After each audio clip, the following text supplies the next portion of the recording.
Hi everyone. Today I want to run through something called the bucket strategy. What is the bucket strategy? It's a withdrawal strategy we use once you reach retirement and need to start drawing down on your portfolio. The reason to use it is to try and avoid sequence risk.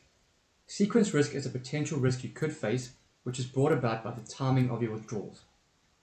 Imagine markets are under pressure due to global events, causing your investment values to decrease. The end of the month comes and you need an income for the month ahead. You therefore have to sell some units in your investment in order to generate this income. But because your investment is down, you have to sell more units in order to get the same income as the month before. This means you now have less units exposed to the markets, making it more difficult to generate an inflation-beating return over the long run. This is called sequence risk. The bucket strategy looks to prevent this from occurring by separating your assets into two parts. One part is designed to pay all the income you need. The other part is designed to generate the growth you need over the long term in order to give you the best possible chance of not outliving your money. Let's look at this by way of example. Let's assume we have a client with a 4 million rand portfolio.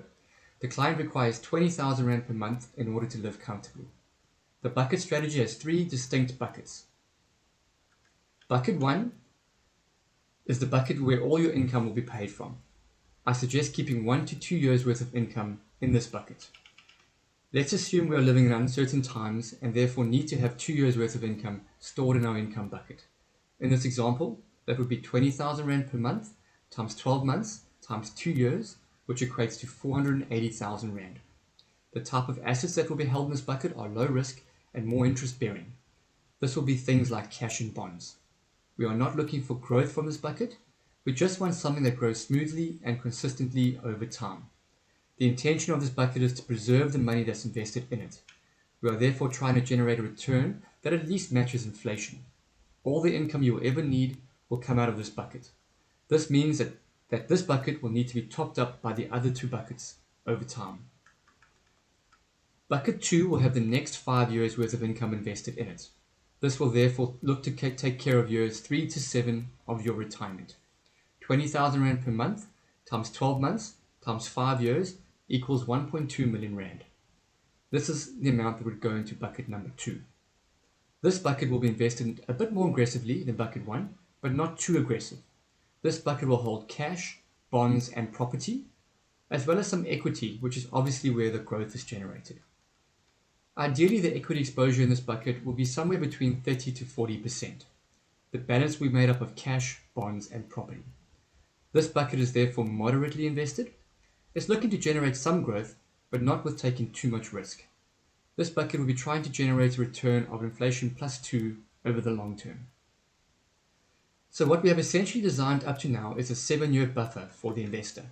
This means that if there is a bear market causing share prices to come down, you have 7 years before you have to start selling your growth assets in order to generate an income. 7 years should be more than enough time for markets to correct themselves. Great. Let's now take a look at the last bucket. Bucket 3 is everything else in the investment portfolio and it is designed for growth. In this example, the amount in here would be 2.3 million rand or 2,320,000. The money in this bucket would be invested mainly into local and offshore equity.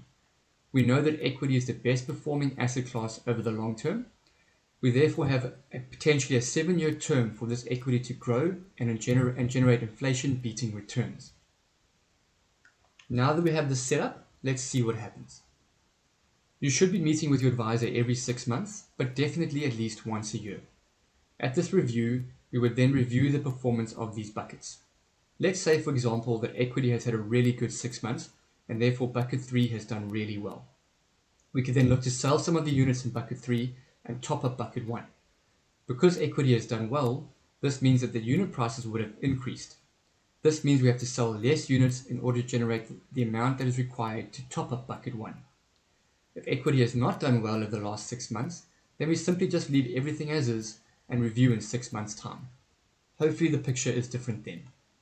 Structuring your portfolio this way has essentially given you a buffer that allows you to sell your units only when markets have done well and unit prices are up. This eliminates sequence risk and gives you one less thing to worry about. This is the idea of the bucket strategy. It means that any short-term market volatility just becomes noise that you don't need to worry about. I think this is key to having a comfortable and enjoyable retirement.